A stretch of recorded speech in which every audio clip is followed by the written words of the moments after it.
Fox News Podcasts presents the Bret Baier Podcast with Fox News Chief Political Anchor Bret Baier.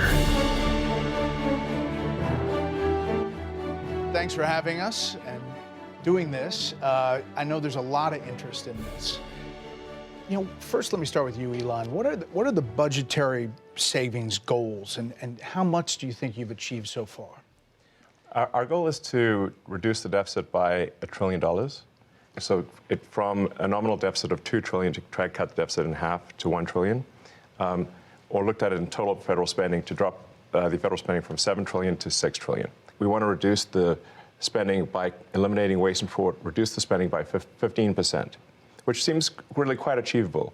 The government is not efficient, and there's a lot of waste and fraud. So we feel confident that a 15% reduction can be done without affecting any of the critical government services. I'm going to talk to all the guys. If not making it better. I'm going to talk to all the guys here about the specifics, but for you, what's the most astonishing thing you've found out in this process? The sheer amount of waste and fraud in the government. It is astonishing. It's mind-blowing. We routinely encounter wastes of $1 billion or more, casually. For example, like the simple survey that was literally a 10-question survey that you could do with SurveyMonkey, cost you about $10,000, was the government was being charged almost $1 billion for that. For just the survey? $1 billion for a simple online survey, do you like the national park? And then there appeared to be no feedback loop for what would be done with that survey. So the survey would just go into nothing. It was like insane. You technically are a special government employee, and you're supposed to be 130 days. Are you going to continue past that, or do you think that's what you're going to do? Or? Well, I think we will have accomplished most of the work required to reduce the deficit by $1 trillion within that time frame. So in that time frame, 130 yes. days.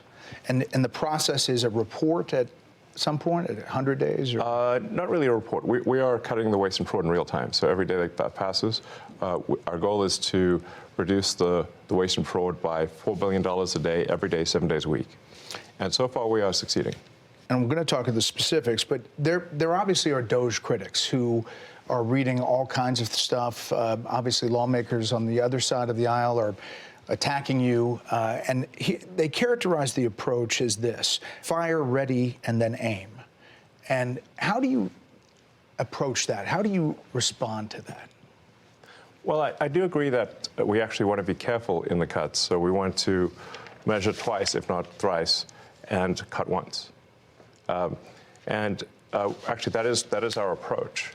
They may characterize it as shooting from the hip, but it is anything but that.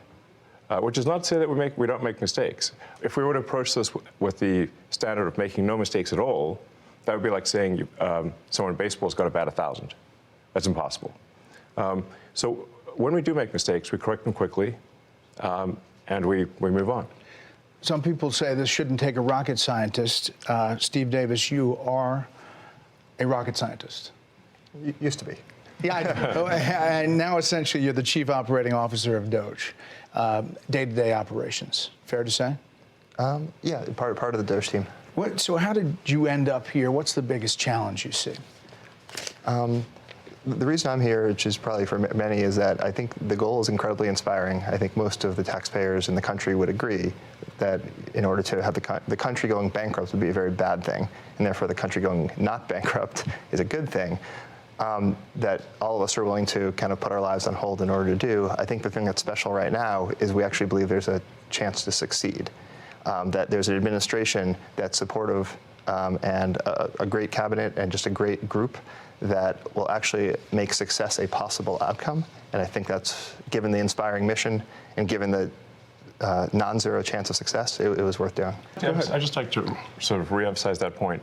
The success of DOGE is only possible with President Trump and with the outstanding cabinet that he selected. It would be impossible without the support of the president and the cabinet.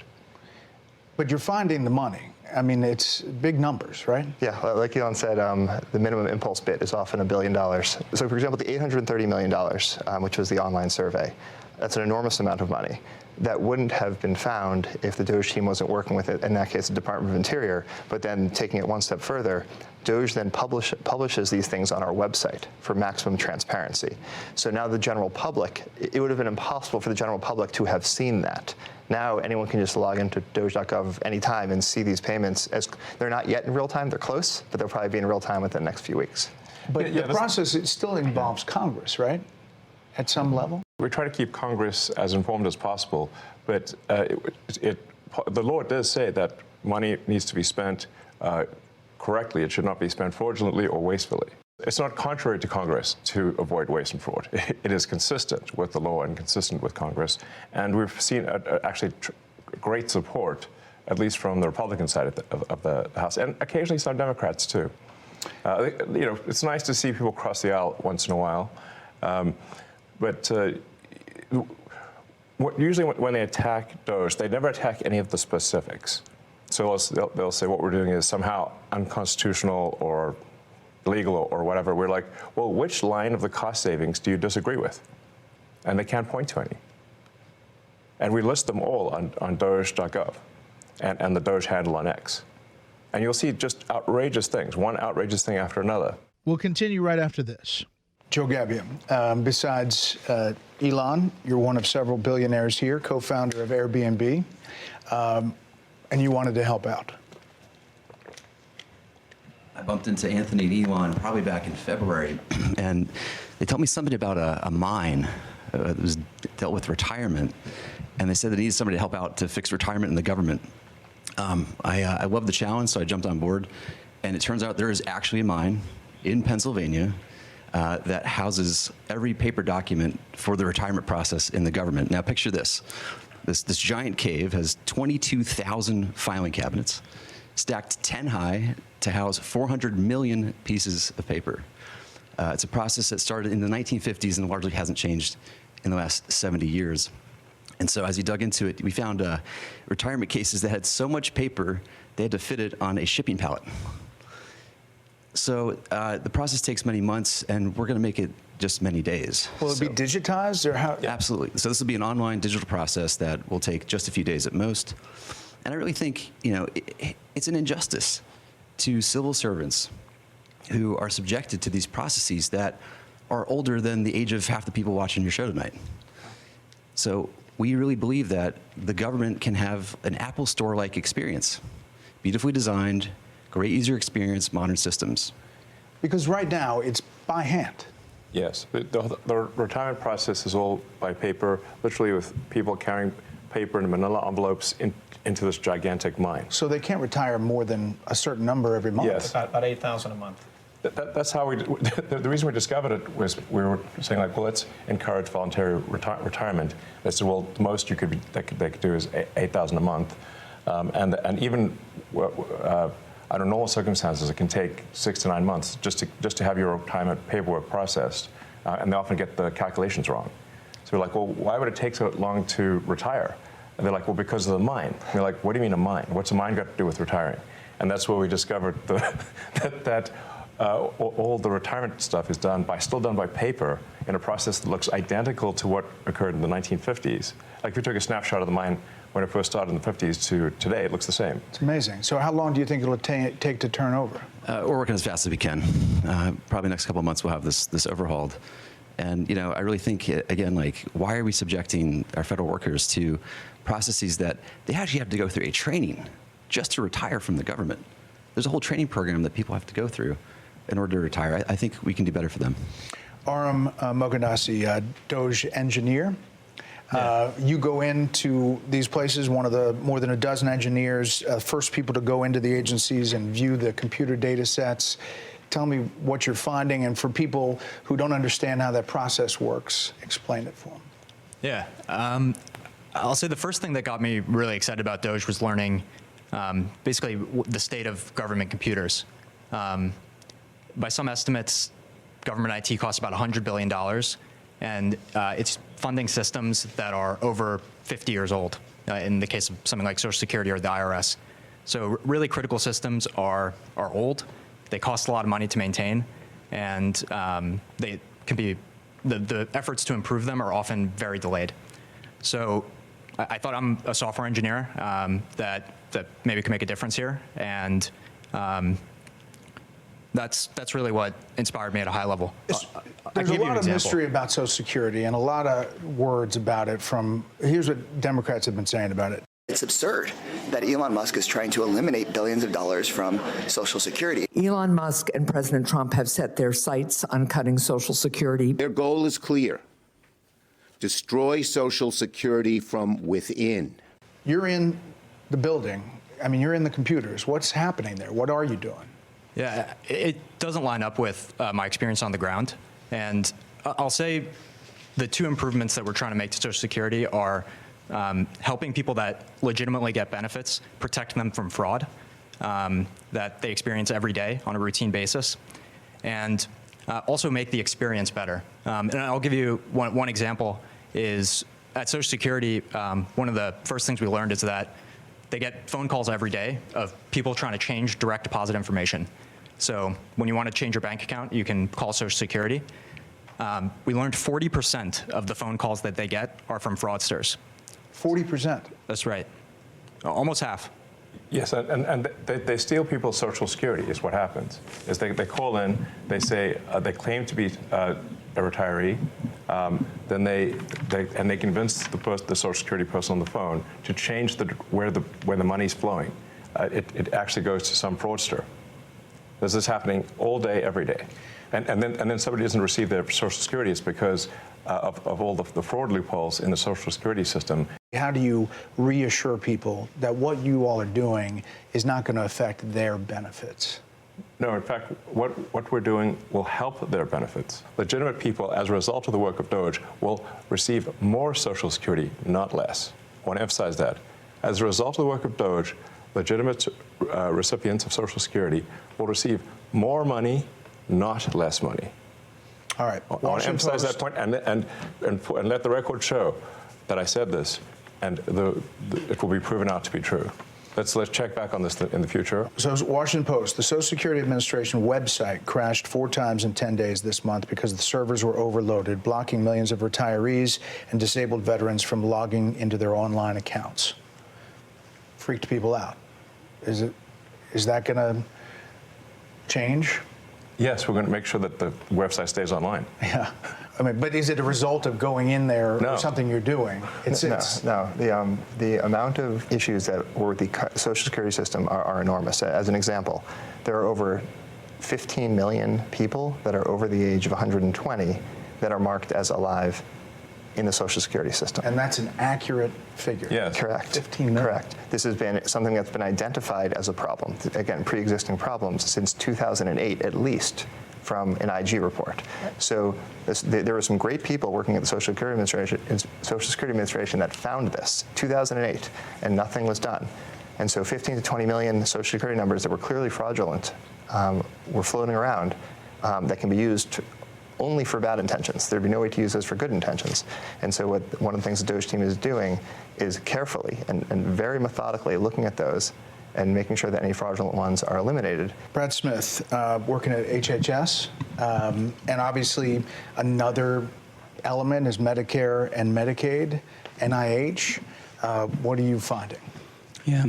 Well, I'd say there's a couple of things we're really committed to in our work at HHS. Number one, making sure we continue to have the best biomedical research in the world. And number two, making sure, which President Trump has said over and over again, that we 100% protect Medicare and Medicaid.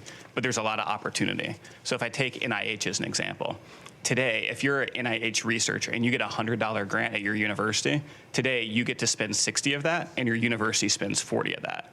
The policy that we're proposing to make is that you get to spend 85 of that and your university spends 15. So that's more money going directly to the scientists who are discovering new cures. Another example at NIH is today they have 27 different centers. They got created over time by Congress, and they're typically by disease state or body system. There's 700 different IT systems today at NIH. 700 different IT systems. IT software systems. And they don't communicate. They can't speak to each other. So they don't talk to one another. They have 27 different CIOs.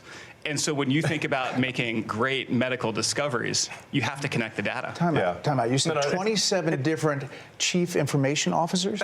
Correct. And most of them are non-technical. So there's a lot there. There's a lot of opportunity. It will make science better, not worse. And when I say that our job is tech support, I really mean it. Yeah.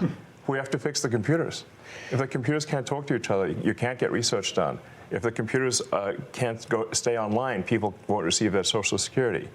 So what we have here are a bunch of failing computer systems that are preventing people from receiving their benefits, that are preventing people from preventing research from happening, that are extremely vulnerable to fraud, and we're fixing it.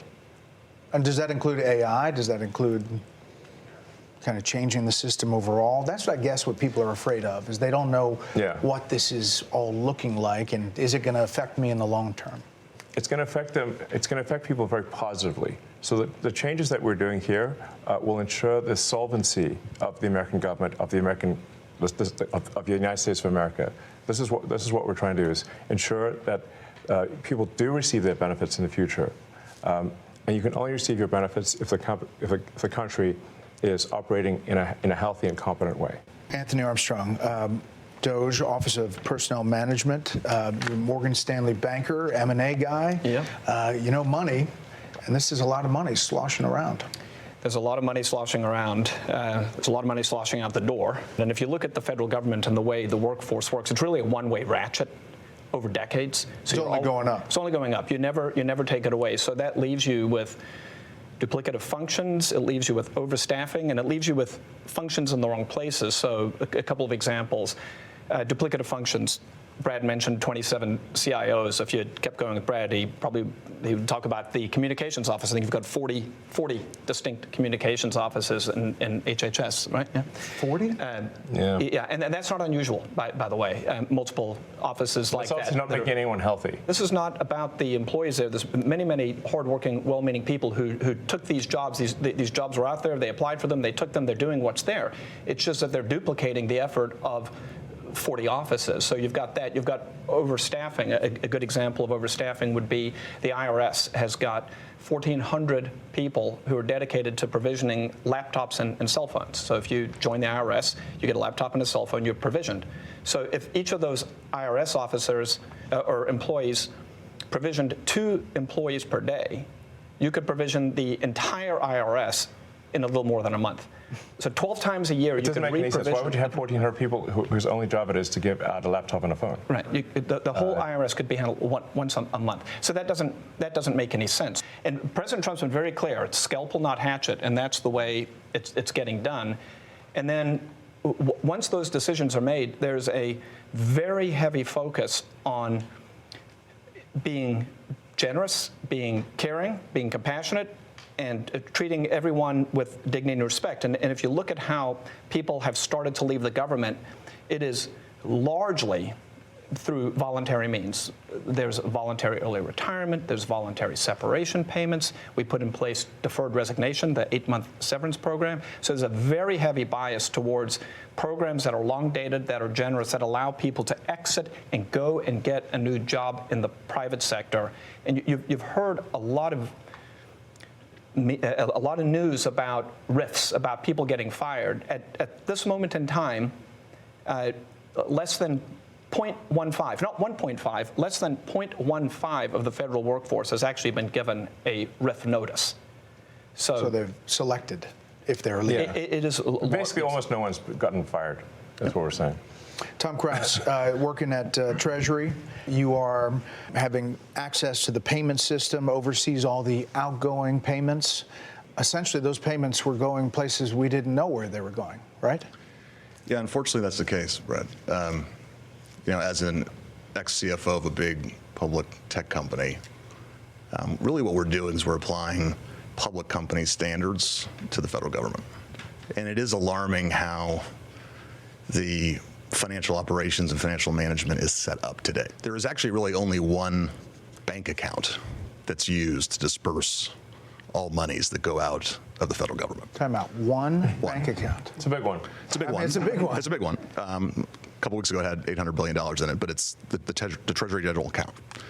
So when you hear some of my colleagues here, what they're talking about in terms of the fraud, you have to ask, well, why is this allowed to happen at a financial level? Well, it's actually quite simple but alarming. The Treasury, up until now, and thanks to President Trump, we're fixing this. In fact, there was an executive order that he just signed the other day, which is protecting America's bank account, because it really is the taxpayers' money. One, we're changing the culture. The culture is been not a lot of caring and not a lot of commitment to doing what's right relative to financial operations. There's a $500 billion of fraud every year. There's hundreds of billion dollars of improper payments, and we can't pass an audit. The consolidated financial report is produced by Treasury, and we cannot pass it on. We have material weaknesses. What that means is that if I was a public company CFO, I would effectively be removed. I couldn't file financial statements. I couldn't issue securities, which of course we depend on. Can't pass an audit. Right. The federal government cannot pass an audit. It's impossible. In fact, in order to pass an audit, you need the information necessary to pass an audit. You need to have the payment codes, you need to have the payment explanation, and you need to have a person you can contact to understand why that payment was made. None of those things were mandatory until just recently, just a few weeks ago. In fact, maybe last week? Yeah, we're serving 580 plus agencies. And up until very recently, effectively they could say make the payment and Treasury just sent it out as fast as possible. No verification. And so what we're doing is what any household would do. But imagine you're a household, you have a bank account, everyone has an ATM card connected to that account, everyone has a checkbook connected to that account. It's not just your children, it's not just your parents, it's your in-laws, it's your extended family, and they all can go to the account and disperse funds. No questions asked, no justification, no verification. We'll hear more after this. The ways that the government is defrauded is that the computer systems don't talk to each other. So if the computer systems don't talk to each other, then you can exploit that gap. And fraudsters exploit that gap to take advantage. For example, there were over $300 million of Small Business Administration loans that has been given out to people under the age of 11.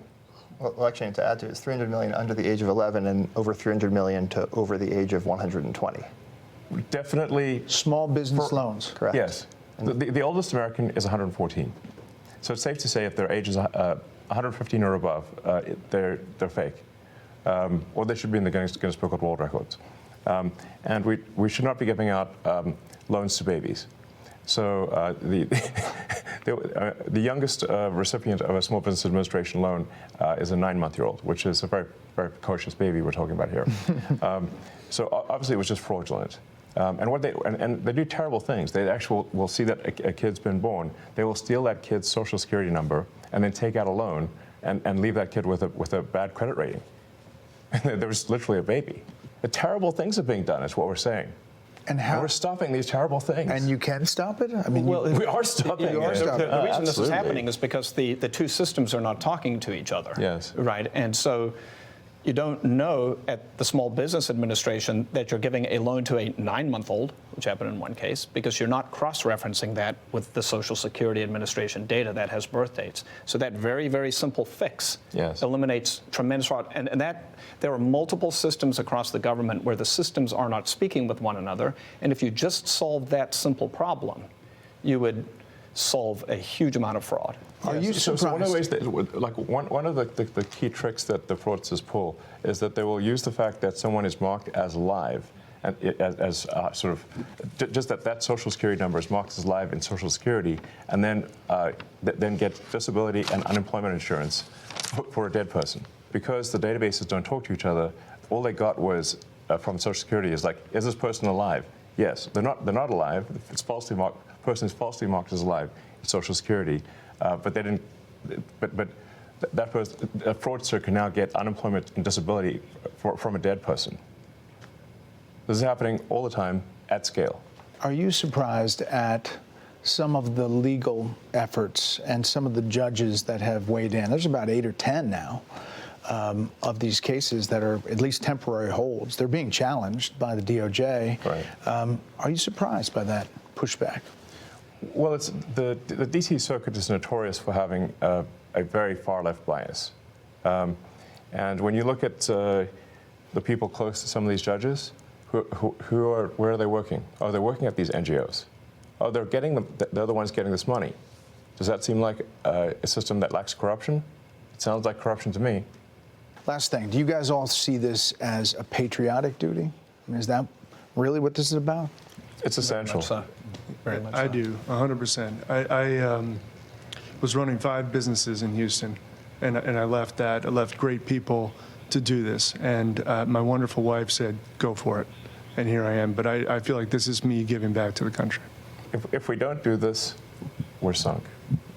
The ship, unless this exercise is successful, the ship of America will sink. That's why we're doing it.